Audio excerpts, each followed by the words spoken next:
Selamat pagi, marilah kita membahas tentang hipotesis penelitian dalam mata kuliah metodologi penelitian. Latar belakang, hipotesis merupakan perbuatan mengira-ngira atas dasar suatu hal. Contoh aktivitas menduga yang biasa kita lakukan adalah saat menonton sebuah film di mana kita mengira-ngira ending. Apa yang akan terjadi dengan akhir cerita atau bagaimana tokoh akan mengatasi sebuah konflik. Hal tersebut bila dalam penelitian disebut hipotesis, di mana hipotesis terjadi karena adanya fakta dasar yang telah dikumpulkan data. Pengertian hipotesis, hipotesis adalah yang menyebutkan dengan terminologi dengan hipotesa bila ditarik secara etimologi adalah hipo yang artinya di bawah dan tesis artinya pendirian. Bila digabungkan bermakna kepastian asumsi yang ditegakkan.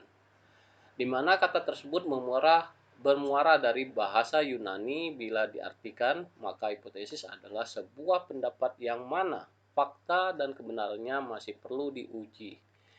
Untuk dapat menguji fakta dan kebenaran dari hipotesis atau menduga tersebut, maka harus dibuktikan dengan serangkaian metode dalam penelitian. Dalam hal ini, alat uji biasanya dengan analisis atau perhitungan kalkulasi, statistik, dan matematika. Hipotesis merupakan pernyataan yang bisa diuji dengan penelitian ilmiah. Ini dilakukan bila peneliti akan menguji ketertarikan antara dua hal atau lebih. Hipotesis bila dilakukan sebelum melakukan eksperimen dan pengumpulan data. Dengan begitu, hipotesis penelitian merupakan praduga temporal yang bisa disebut pernyataan sementara, di mana hal tersebut menegaskan bahwa hipotesis bukanlah hasil final, di mana data yang diperoleh harus melalui tahap pengujian agar hipotesis bisa diterima sebagai salah satu sumber untuk menyelesaikan sebuah masalah penelitian. Apa itu hipotesis? Hipotesis merupakan pernyataan berupa prediksi seorang peneliti mengenai apa yang akan ditemukan dalam sebuah penelitian. Hipotesis merupakan jawaban sementara atau tentatif yang digunakan untuk pertanyaan penelitian yang belum dilakukan pengujian. Dalam sebuah penelitian, peneliti mungkin harus membuat hipotesis yang menyatakan beberapa faktor yang berbeda dari setiap pernyataan penelitian yang akan diuji. Meskipun bersifat prediksi, hipotesis bukanlah tebakan tanpa dasar, karena dalam melakukan hipotesis harus terdapat teori dan pengetahuan. Ditambah lagi, hal tersebut juga harus diuji ulang agar bisa diterima atau ditolak dengan menggunakan metode penelitian ilmiah, misal eksperimen, observasi, analisis data. Pengertian hipotesis menurut para ahli agar kita dapat memahami hipotesis itu dengan singkat, maka ini ada beberapa hipotesis berdasarkan pemaparan para ahli.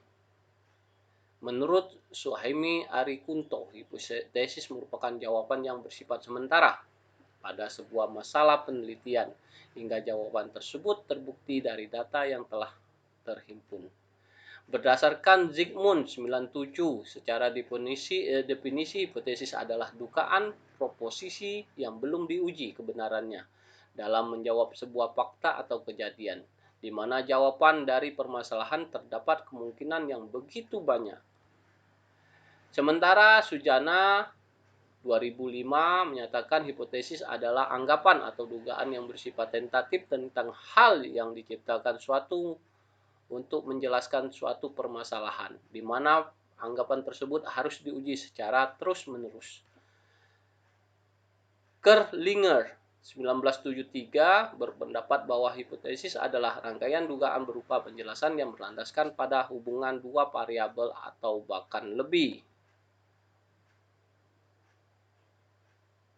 Pendapat Surya Brata 2000 menyatakan bahwa hipotesis merupakan sebuah penalaran deduksi yang bersumber dari teori ilmiah atau penelitian kuantitatif yang merupakan sebuah jawaban sementara dari observasi untuk menciptakan sebuah teori sosial atau pernyataan baru atau penelitian kualitatif.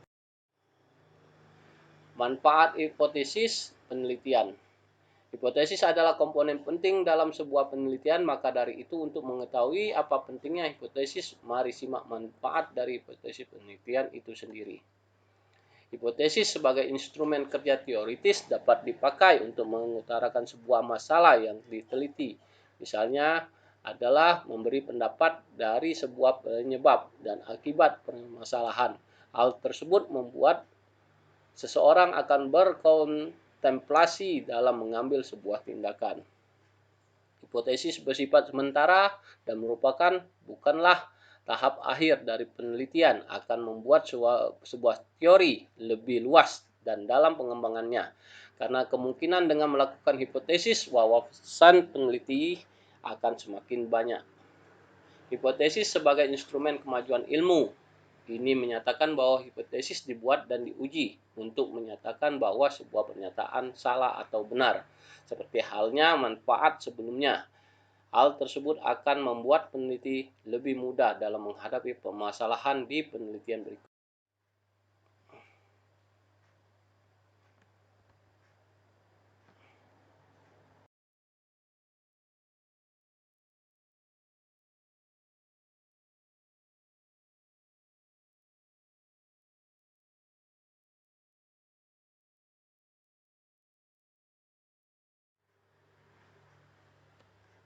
Logical, ya, hipotesis harus dibuat berdasarkan sebuah teori dan penelitian terdahulu.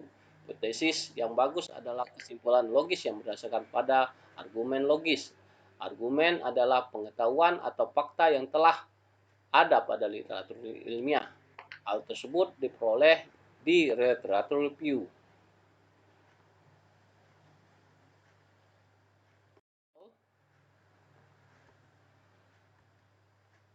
Hipotesis dapat diuji, biasanya dengan eksperimen. Selanjutnya, variabel yang harus diamati dan diukur, di mana melibatkan sebuah kondisi fenomenal dan kejadian nyata. Perlu dicatat bahwa hipotesis bertipe sirkular itu tidak bisa diuji. Ini terjadi saat variabel independen adalah bagian dari dependen. Reputable. Pada bagian ini, hipotesis harus bisa ditolak dan disanggah. Secara umum, hipotesis mengenai tata nilai agama dan pengendalian merupakan hipotesis yang untestable. Meskipun begitu, tema tersebut bisa diteliti secara ilmiah karena setiap tema pada dasarnya bisa diteliti asalkan memenuhi persyaratan ilmiah.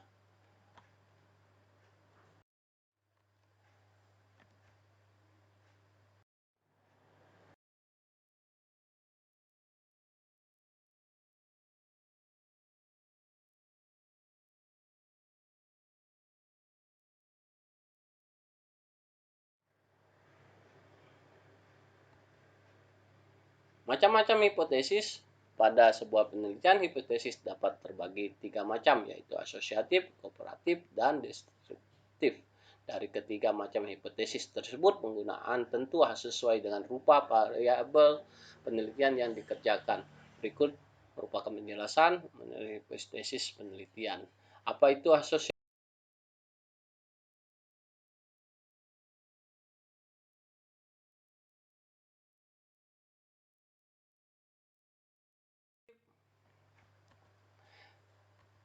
Sedangkan hipotesis asosiatif pengertiannya adalah asumsi atau pernyataan tentatif pada masalah yang mempersoalkan asosiasi keterkaitan antara dua variabel penelitian. Hipotesis asosiatif dapat didefinisikan sebagai dugaan jawaban sementara terhadap perumusan masalah yang mempertanyakan hubungan asosiasi antara dua variabel penelitian.